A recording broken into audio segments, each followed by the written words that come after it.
AMMA അമ്മ താരസംഘടന അടിച്ച് പിരിഞ്ഞ് കോഞ്ഞാട്ടയായി. എന്താണെങ്കിലും സംഘടനയിലുള്ള എല്ലാവരും രാജിവെച്ചു. നമ്മുടെ ലക്ഷ്മിപ്രിയ ചേച്ചി മാഡത്തിൻ്റെ ഓരോ വീഡിയോകൾ ഓരോ ദിവസവും ഇങ്ങനെ വൈറലായിക്കൊണ്ടിരിക്കുക.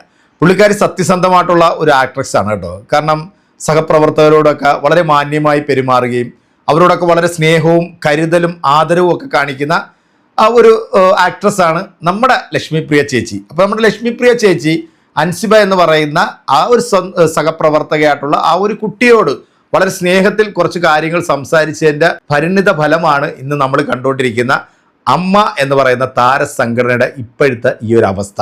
സത്യത്തിൽ നമ്മുടെ ശാന്തിവള ദിനേശൻ ചേട്ടൻ പറഞ്ഞിട്ടുള്ളൊരു ഡയലോഗുണ്ട്. ഈ അമ്മ എന്ന് പറഞ്ഞ പേരൊക്കെ മാറ്റിയിട്ട് ഇതിന് വേറൊരു പേരിടണമെന്നാണ് പറഞ്ഞത്. ആ പേരെന്തായാലും ഞാൻ പറയുന്നില്ല.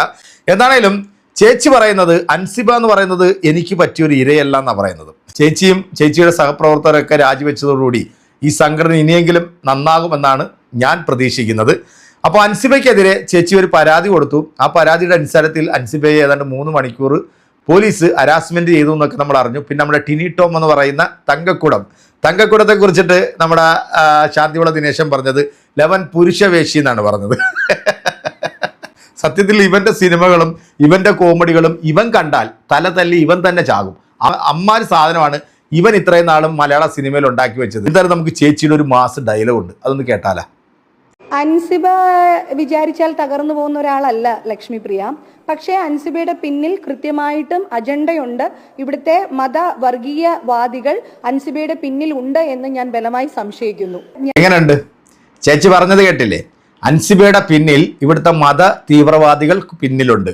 എനിക്ക് തോന്നുന്നു മറ്റേ അഫ്ഗാനിസ്ഥാന്റെയും പാകിസ്ഥാനിലും ഒക്കെ ഉള്ള മറ്റേ പാർട്ടിക്കാരാണോ അൻസിബയുടെ പിന്നിലുള്ളത്? അല്ല, ഈ അമ്മ എന്ന് പറയുന്ന സംഘടനയിൽ ഇവർ നുഴഞ്ഞു കയറിയിട്ട് ഇതിനകത്ത് എന്തോ ഒലക്ക ഉണ്ടാക്കാനാണ്. എനിക്ക് മനസ്സിലായില്ല. അങ്കണി അമ്മച്ചിയെ 18 വർഷം വരെ ഈ അൻസിബയുടെ മതത്തിലായിരുന്നു ഉണ്ടായിരുന്നത്. പിന്നീട് ഇതൊരു സംഖ്യയെ പ്രണയിച്ച് ആ സംഖ്യയിലൂടെ പോയിട്ട് ഈ മതത്തെ തള്ളിപ്പറഞ്ഞിട്ടുള്ള ഒരു കൂതറയാണ് ഇവള്.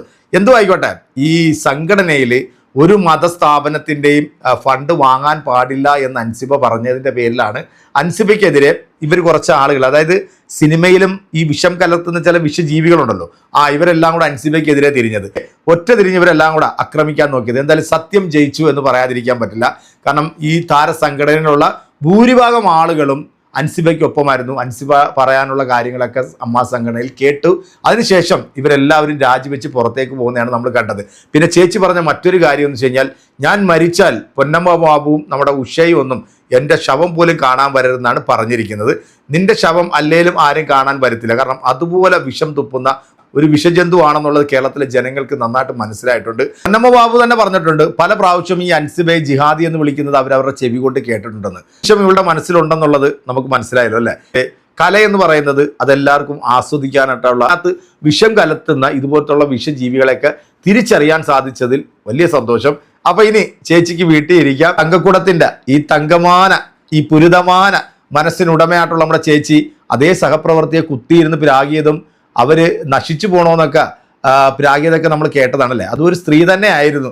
അപ്പൊ സ്ത്രീകൾക്ക് ഇത്രത്തോളം പ്രാധാന്യം കൊടുക്കുന്ന ഈ ചേച്ചിയുടെ ഈ ഗുണവതാരം നിങ്ങൾ കേട്ടല്ലോ അല്ലേ? അപ്പൊ ഇതിനുള്ള മറുപടി കൃത്യമായിട്ട് കൊടുക്കുക. അടുത്തൊരു വീഡിയോ കാണാം. ബൈ.